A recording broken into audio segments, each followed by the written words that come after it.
Shane Gillis, live on stage. I'm a bit of a history buff, which, by the way, that is early onset Republican. His biggest tour ever is coming to Des Moines. You're a white dude in your 20s and 30s, and you're like, I can't stop reading about World War II. It's coming, bro. See Shane Gillis with his unmistakable comedic style. Live in Wells Fargo Arena Saturday, May 31st. Get tickets now at iowaeventcenter.com. For more, visit ShaneMGillis.com.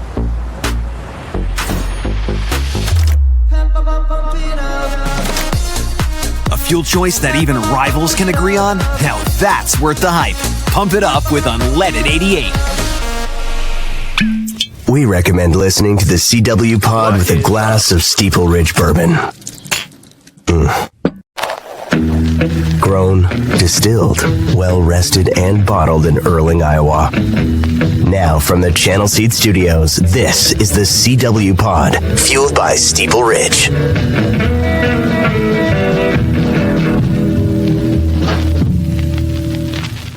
What is up? Welcome to CW Pod here on your April Fool's Day, 2025. No jokes here.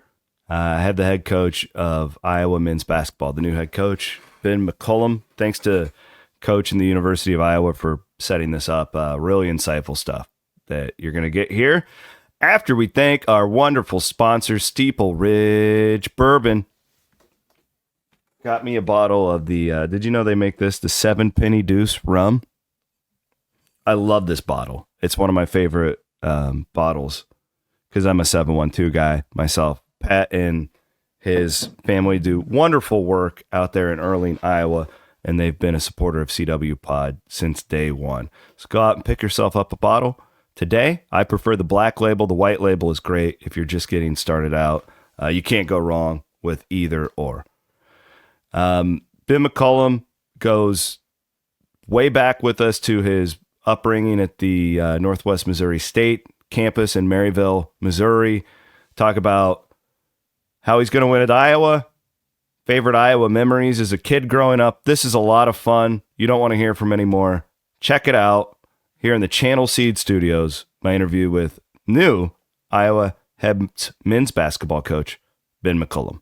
All right, guys. Well, very excited to have Coach Ben McCollum, the new head coach at Iowa. Of course, you know him from Drake. I've known you, Coach, since when you got hired at Drake. I was going, oh, that's the Northwest Missouri State guy. That's how I know you, and was a big fan of your program back in Maryville. So it's great to have you back in the state. How are you today? I'm awesome. It's great to be back. Other than it's a little colder up here, so that's the other thing. Yeah, it was about 10 degrees warmer down in Missouri, but we're good. I'm excited. Yeah, it really is. You get north of I-80 and it kind of changes everything. I kind of want to start there because you played for Steve Tapmeyer, right? Yes, sir. Yep. And I used to go to his basketball camps when I was a little boy. And I know for sure that I've called some of your games when you were the head coach there way back in the day when you were just getting started. But what did that experience teach you? Because I think you have such a fascinating, the fact that you stayed there for so long. I know you had so many opportunities to move on and stuff. Where does that part of Ben McCollum come from that you stayed in Maryville as long as you did before making these moves? Yeah, I think taking over a job. I took over the job when I was, I think, around 27, somewhere in that range. And I was, I think, the youngest head coach in Division II at the time. The first 2 years, we were not very good. I think we were 12-15, and then actually got worse the second year. It might have been like 10-16. The third year, we actually won the league with very similar personnel to what we had that second year. At Northwest and just at Division II, I was able to learn a lot about running a program in every facet of running the program, whether it's just team travel or booking a gym or, I used to drive the bus. And then the coaching piece of it too, just offense and defense and understanding to build the program around your personnel, strength training, every aspect of the program I was able to be involved in, and it had to change consistently. And so why stay there for so long? I don't think it was ever my intent to leave Northwest Missouri State. I think anytime you take a job, your objective is to stay there for the rest of your life. It doesn't mean you're going to. It just means that's how you want to go into that situation. Just because I think too often people try to be, they're not where their feet are. And for me, that's what I was at Northwest. I had a lot to give to Maryville. My family had a lot to give. And I felt like, a lot of times we didn't take those opportunities was because we had more to give there. And then on top of it, we had more to learn. So those years helped me a ton at Drake, and hopefully they'll help me at Iowa, just building a program, coaching a program, developing young men, and then, trying to sustain that. Was it cool for you? Because, again, my mom and sister are both Northwest grads, and that's I've tried to explain to Iowa fans how passionate of a sports town Maryville is. Like, if you go there on a Saturday afternoon for a football game, and like the whole thing, it's like a D1 town. Like, I can't explain it to people unless you go there. I had so many stories of friends who went there or from back home. I grew up 20 minutes from Maryville, who were going to Drake games to watch you. Yeah. And I'm sure that maybe they're not Iowa fans, but they're probably going to be now. How cool was that? Oh, it was awesome. I think it's just, it honestly, when I got to Iowa, Maryville or Northwest Missouri State is just a mini version of the University of Iowa. It's just the same concept where everybody comes out and supports. It's a true college feel to it. Got a great campus. Maryville's campus, Northwest Missouri State's campus is beautiful. And I think Iowa's is too. And so we generated a lot of support, and it took time. Obviously you just had to create a little belief. We knew that the fans would come out eventually, started to win a lot of games and obviously 4 national titles and a bunch of conference championships. And we started to get a lot of support. I think the support too comes from the type of kids that we recruit. I think the kids that we recruit are very easy to cheer for, which certainly helps with that as well. So you go to Drake and you have this incredible season. You start getting these calls. Would you have left Drake for any job, or was that a situation where it's just like, man, walk me through that process on what the last 3-4 weeks have been like for you? Wild. My intent was never to leave. Like you take again, there was my old athletic director that hired me at Northwest Missouri State. He always said, the reason you would take another job is because you can see yourself there for the rest of your life. It doesn't mean you're going to be there for the rest of your life. It just means you don't want to take a job to take another job. And I always made sure that whenever I looked at opportunities, that it was, okay, if I'm here for the rest of my life, am I happy? And when we moved to Des Moines and we moved to Drake, I was happy and my family was happy. It took us a little while to kind of get settled in. Our house finally was completed in October. And then, you start winning games and you start hearing the whispers of a variety of jobs, and you just try to maintain your presence on what's going on. Then, jobs started to offer you their job essentially. And now it's like, okay, now we have to make decisions, but I'd rather focus on the team that we have at hand. And then probably the perfect opportunity came open. Still had some season left, so focused on that. And then obviously took a day after that and accepted the job. But yeah, I wasn't necessarily in a hurry to get to the Power 4, Power 5 level, just because I don't know, this is not my nature. But in this situation, because of the uniqueness of Iowa and just me being from there and being born here, and it being a situation where it's that true campus feel, this was the perfect opportunity. Okay, so you're 43, right? Yes. Okay, now I'm 40. We grew up in an era where Iowa basketball was the biggest. I don't think I'm saying anything crazy here. I think it was the biggest sport in the state of Iowa. with the old Raycom games, like the TV numbers that those things pulled. What's your favorite memory of Hawkeye basketball growing up? Favorite memory? Yeah. Man, I don't really have a specific one. For me, it was always the Northwest Iowa basketball camps, because they would come up to Storm Lake, Iowa in my hometown, and I'd get up early and I'd go to the camp, and then they had an afternoon session, and a lot of times I'd go to both sessions, and then I'd come back later that night because some of their players would play with the Buena Vista players, and I'd try to jump in those pickup games, and that was my excitement. I think I went to one camp at the University of Iowa here in Iowa City, but just watching them play throughout, I don't think there was ever like a specific moment that I enjoyed more than the others. I'd just watch all their games, and obviously they'd press and get after you and things of that nature, and you cheer for them. But those Northwest Iowa basketball camps were pretty fun. I have so many people. I remember those Kenya Murray and Monteer Glasper coming down to my hometown when I was a kid, and how big of a deal that was. Who's your favorite Hawkeye of all time? Oh, that's a tricky one. Well, I know that Chris Street, you already gave him a shout out. So, and he's like the GOAT. So we'll put him out. Who's your favorite Hawkeye after that? I would say BJ Armstrong. I was number 10 in high school, and that was because of him. So I always liked watching him grow up. And yeah, he would probably be the one. Okay, so another thing I've observed over the last 20 years or so, people say, and I want to get your insight on what has to be done to get Carver Hawkeye Arena back to the level that we saw in the 90s. We watched some of those tapes, like when they introduced you as the head coach, and that place is just balling. That place is crazy. Is it arena enhancements? Is it just win basketball games? What has to be done to get that arena back to that level?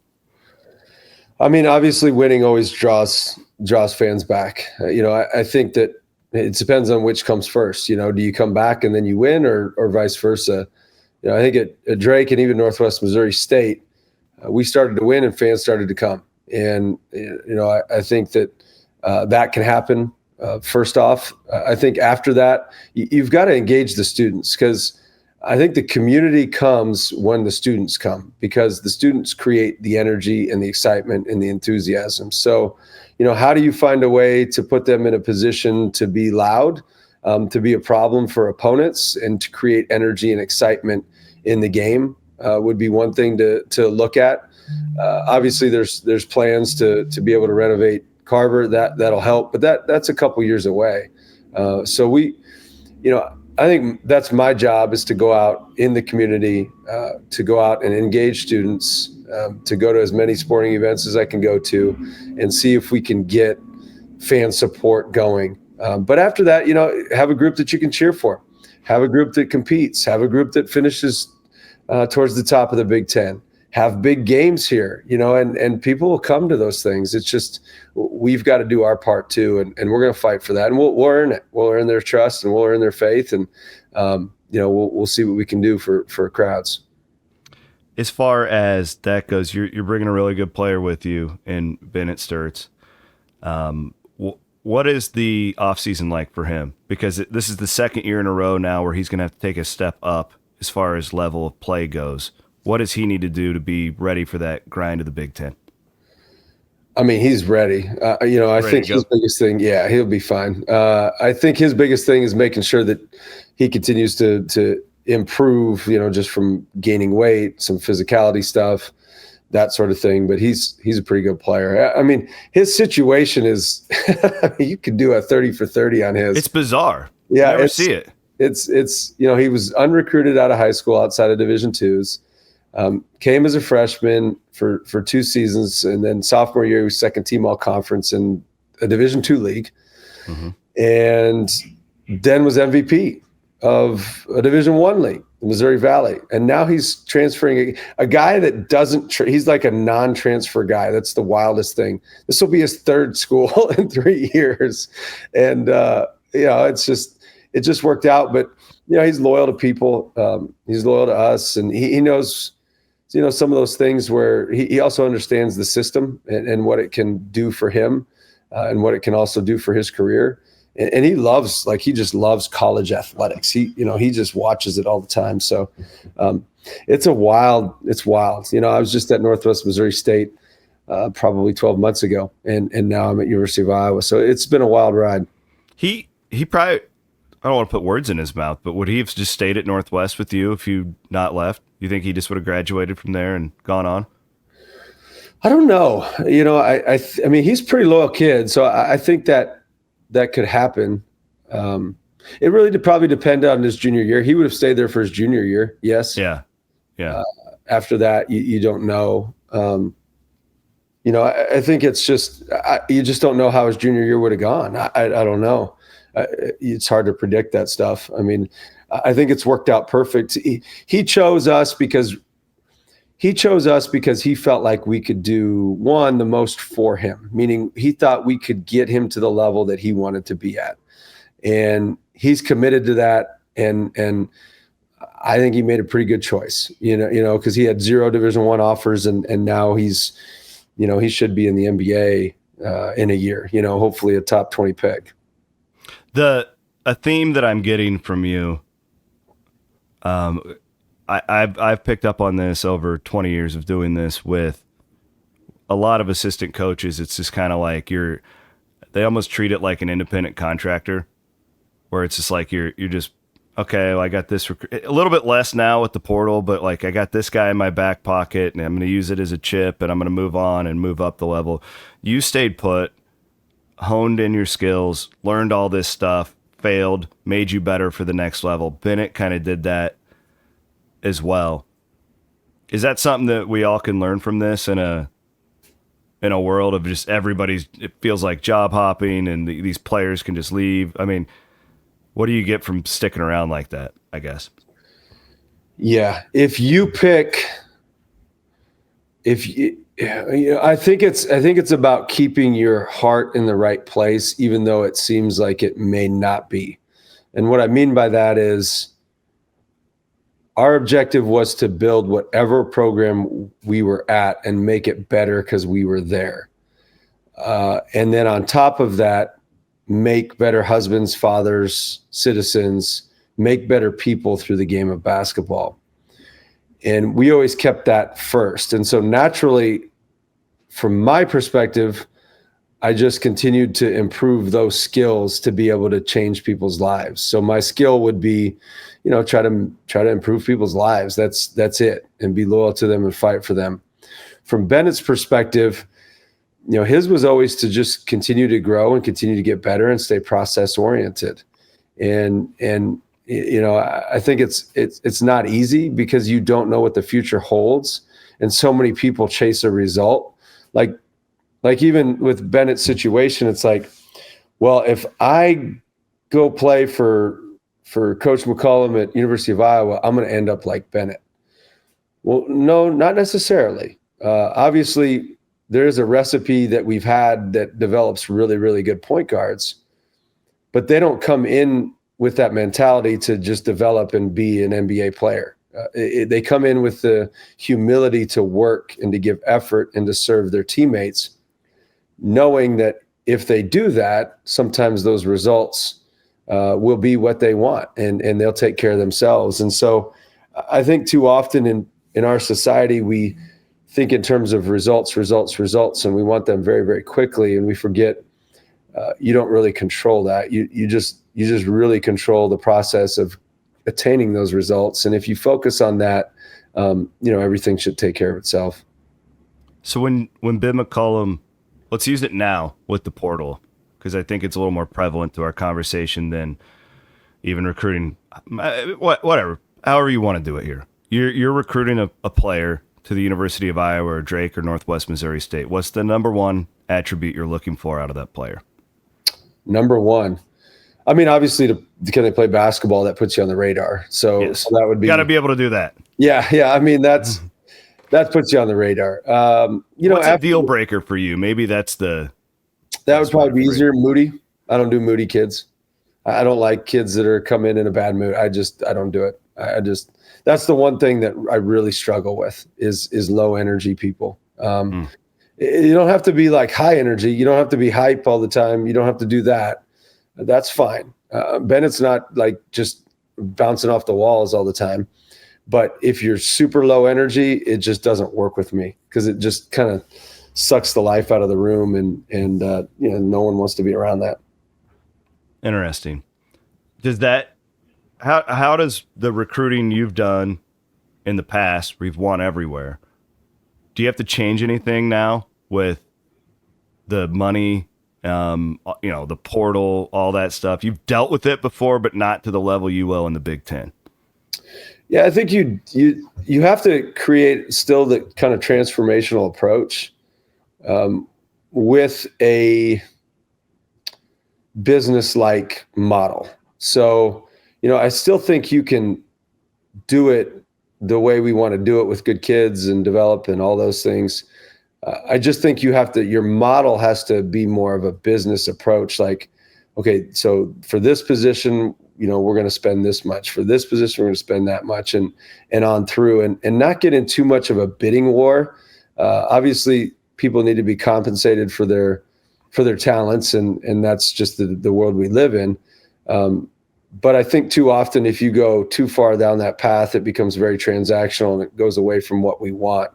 So finding that balance is what we're trying to do right now is, hey, we want to develop kids. We want this to be transformational. We understand that you need to be compensated for what you do. So here's our offer based off of our value of you. And then on top of it, we also feel like, our value comes from how much we're going to pour into you. We're going to pour our hearts into you, and we're going to invest in your development as a man, as a player, as a citizen, et cetera. And that's on top of just the financial investment. You have that piece of it too. Do you believe it will change how you have to coach a player when they're getting paid compared to? Yeah. I feel like every coach is going through this right now. It's not just you, but I'm just curious. You got to get the right kids.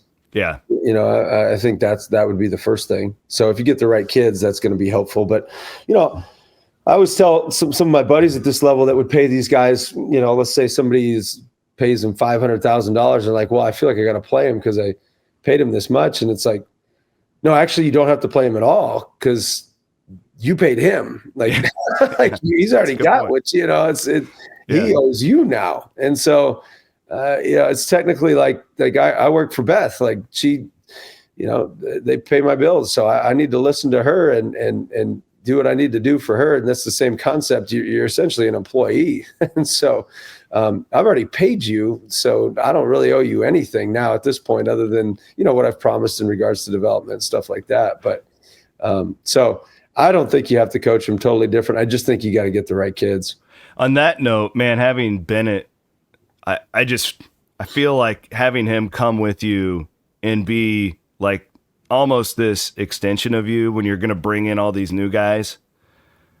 How much of a leg up does that give you to be able to potentially do something big, whatever that means for year one, but to have that culture piece already there in the summer? Yeah,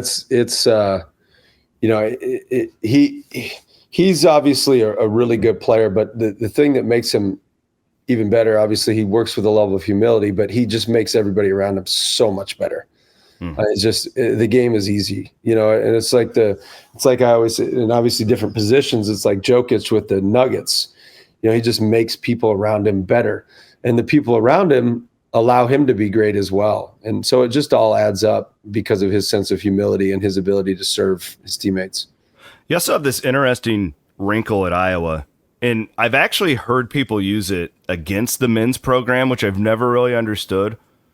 But Caitlin Clark has put more eyeballs on Carver Hawkeye Arena than any Hawkeye in history. Can that be, can what she's done there, because there was this feeling for a while that it was taking away from the men's program because, the women are selling out and all this stuff. How can that be used as a positive for you, everything she's done? Well, my guess is before she got there probably wasn't sellout crowds. Correct. Yeah. And so there's fans there. I think when we went to Northwest and we went to the football games and it was fairly sold out at Division II, then we go to our basketball games and there wasn't as big a crowds. And then we started winning championships and then it was full. And so there's fans there. Like, people want to support this. It's just, we need to get them there consistently. We need to have a consistent product that people feel like they can cheer for and relate to. And then, I need to be out in the community and generate some of that support. So, I think that just shows that people will come out and support if we get the right product out there. All right, you're not going to like this question, but it's not that hard, I promise. You grew up in an era like me where the Big Four, we would watch Drake, Iowa State, Northern Iowa, and University of Iowa play one another. A lot has changed since then, which I acknowledge. Is there any way that Iowa would schedule Drake, Northern Iowa in any capacity in the future? Tricky question. I think the issue with doing it isn't so much that you're scared to lose to a mid-major. I think it's more from a net ranking NCAA tournament perspective. It doesn't benefit you a whole lot to do that. Yeah, if that makes sense. Absolutely. And so it probably benefits you more to play different quads, quad 1, quad 2, quad 3, quad 4, and build your schedule like that, then play a neutral floor game versus, I don't know if we were a quad 1 or what we were last year at Drake. Maybe we might have quad 1 a good chunk of the year, especially if it was neutral or on the road. Yeah. Yeah. So playing you at home probably would have been quad 2 there for most of the time. Yeah. And we lost 3 games. Yeah. And that's probably as good as you can at mid-major. And we were just a fringe quad 1, maybe quad 2. And so those quad 2s on neutral floors are difficult, things to do because it can impact your nets and all that stuff. So I wouldn't say no, but I would say it's for different reasons than just afraid to play them. Than what most fans want to throw out there. Yeah. It's not like a fear factor of not wanting to play somebody. We, at Northwest, we scheduled the most difficult schedule in the country because we had to, because that's how we had to make the NCAA tournament and host the regionals. And I thought it helped our team improve and all that stuff. And so, if eventually they adjust how they do things, then yeah, I think that's a fun deal to do. So there's a lot of talk on expanding the tournament out there. First of all, would you be in favor of that? Man, I don't know. I haven't been probably a part of it for long enough. I do think mid-majors deserve more of an opportunity, but there's also a lot of teams in it right now. And so you don't just get to make it. You have to be able to possibly win it, right? And so, that's probably above my pay grade. I'll just try to make it. The reason I asked is because I was very locked into your season at Drake this year. We followed it very closely on our show. And, we don't know this, but, Coach, it feels like you guys wouldn't have made the tournament. Do you agree with this? It felt like you guys were maybe going to get left out if you didn't win in St. Louis. It's about 50-50. Which is insane. Yeah, I agree. Because you have anytime we played a power conference team, we won. And, we won the game. You did what you could do. Yeah. So I guess my thing is, if they expand the tournament, do you think it gives that great Drake team that maybe lost a tough one in the championship, and does that get you in, or do they just give it to more of the go to power schools, in my opinion? I think the thing that you could do, and I don't know how you do it, you could look at more with certain conferences, maybe you could get the regular season champion in there, and the conference tournament champion. That would be something that might be beneficial, just because we won the conference by 2 or 3 games at Drake. And then you go in and, our first round game was against Southern Illinois, and they're a good team.